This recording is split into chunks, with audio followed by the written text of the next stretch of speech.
বলেন সূরা মুজাম্মিল আয়াত নম্বর 20 আল্লাহ তাআলা বলেন ওয়া আকিমুস সালাতা ওয়া আতুজ যাকাত, তোমরা সালাতকে প্রতিষ্ঠিত করো এবং যাকাত আদায় করো।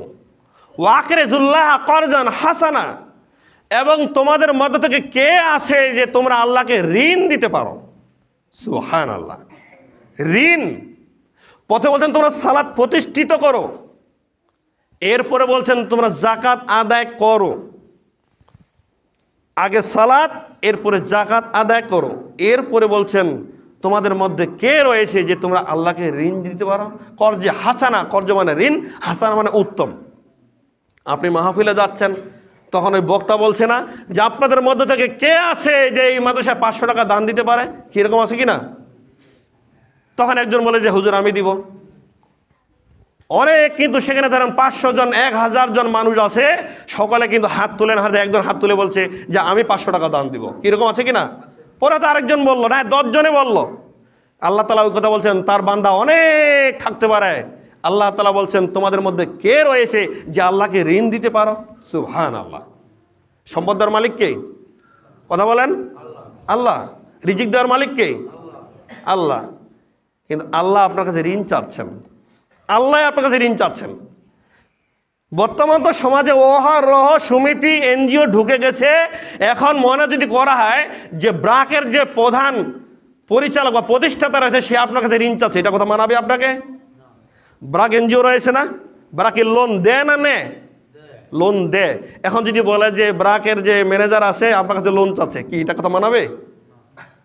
হ্যাঁ, আরও তো অনেক আছে যেটা ঠেঙ্গামারা বিভিন্ন কি জানি রয়েছে, আবার এই ঠেঙ্গামারা রয়েছে। ঠেঙ্গামারার এখন যে প্রতিষ্ঠাতা বা মালিক যদি বলে আপনার ম্যানেজার আসে ওই ঠেঙ্গামারার যে ভাই আপনার কাছে আমাদের যে মালিক রয়েছে আপনার কাছ থেকে 50,000 টাকা ঋণ চাচ্ছে, যে আপনার কাছ থেকে একটু দেন, এটা কি কথা মানাবে? কিন্তু আমি যেটা বোঝাতে চাচ্ছিলাম, অথচ আল্লাহ তাআলাই রিজিকের মালিক, সম্পদের মালিক, আবার তিনি বলছেন যে তোমাদের মধ্যে কে রয়েছে যে আমাকে ঋণ দিতে পারো। কোন ঋণ হতে পারে? রাসূল সাল্লাল্লাহু আলাইহি সাল্লাম বলছেন বিচারের মাঠে আল্লাহ তাআলা তার বান্দাকে বলবেন তোমার কাছে আমি খেতে চেয়েছি তুমি আমাকে খেতে দাওনি, তোমার কাছে আমি ঋণ চেয়েছি তুমি আমাকে ঋণ দাওনি। সাহাবী বলছেন ইয়া রাসূলুল্লাহ, আল্লাহকে আমরা কিভাবে ঋণ দিতে পারি, আল্লাহকে আমরা কিভাবে খাওয়াতে পারি?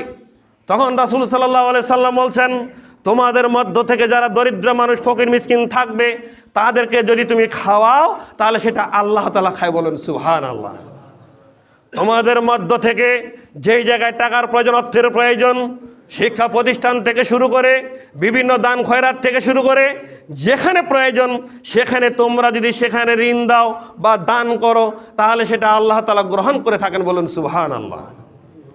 তাহলে এই থেকে কি বোঝা যায়? আল্লাহ তো ইচ্ছে করলেই এই মসজিদ আমরা বিল্ডিং করেছি, আল্লাহ ইচ্ছে করে যদি ইচ্ছে করে এই মসজিদটাকে এমনি 5 তলা করে দিতে পারে না? এটা বিশ্বাস আছে তো নাকি? তাহলে আমরা কেন 500 টাকা 1000 টাকা আমরা দান ওঠাই, 10,000 টাকা দান ওঠাই, তারপর আমরা বিল্ডিং করি না? কারণ আল্লাহ তাআলা পরীক্ষা নিচ্ছেন, দেখি আমার বান্দাগণ কে বেশি আমার জন্য আগায় আছে। এটা তো আমার ঘর, এটা বলা হয়েছে বাইতুল্লাহ মানে আল্লাহর ঘর। আপনি আপনার ঘরটাকে বাদ দিয়ে এই ঘরের জন্য কতটুকু কাজ করলেন আল্লাহ তাআলা ওইটাই দেখবেন। যে তোমার ঘর এসি রয়েছে, তুমি টাইলসের উপরে শুয়ে থাকো, তোমার ঘর যে শান্তি প্রিয়তার মধ্যে তুমি বসবাস করছো, আমি যে তোমার মাঝে একটি ঘর দিয়েছি আমার জন্য তুমি কি করেছো? অর্থাৎ তোমার যে সম্পদ সেটা তো আমি দিয়েছি, তোমার যে রিজিক সেটা তো আমি দিয়েছি, তোমার যে জমি জমা সেটা তো আমি দিয়েছি, তোমার যে সুস্থতা সেটা তো আমি দিয়েছি। আমি যদি তোমাকে সুস্থতা না রাখতাম তাহলে তোমার জন্য এই উপার্জন করা কখনো সম্ভব হতো না। আজকে আমাদের দুঃখের বিষয় না বললে নয়, এটা কতবার বলবো এই মসজিদে। আচ্ছা, আমি এই মসজিদে এসেছি, আপনারা কি আমার উপর কেউ রাগ আছেন? হ্যাঁ, অভিমান আছেন? মন খারাপ রয়েছে? কিন্তু আমি আসার পরে এই মসজিদের কল্যাণের জন্য, ফান্ডের জন্য একটা মাসিক একটা চাঁদার ব্যবস্থা করেছি। এটা কি আপনারা কেউ অখুশি আছেন? কি কথা বলেন? এটা হয়তো এর আগে ছিল না, কিন্তু আপনাকে খুশি আছেন? কথা বলেন। খুশি আছেন না বেজার আছেন? খুশি যদি আছেন তাহলে কেন এখন পর্যন্ত 6 মাস পর্যন্ত কোনো মানুষ 1 টাকাও দেয়নি?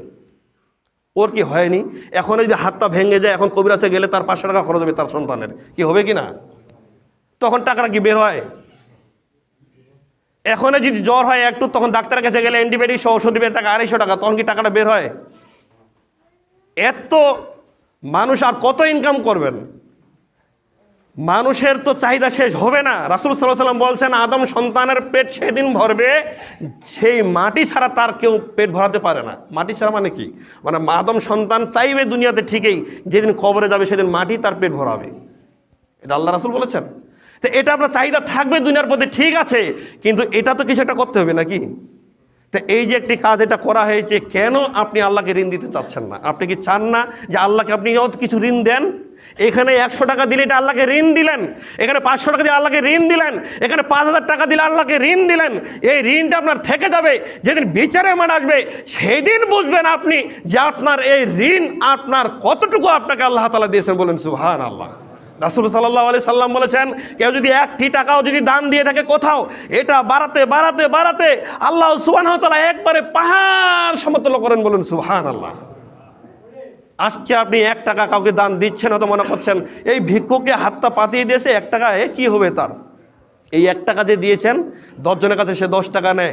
এই 1 টাকা কাল বিচার মাঠে আপনি দেখবেন, এই বিচার মাঠে দেখবেন এই 1 টাকা আপনাকে সেদিন দেখানো হবে।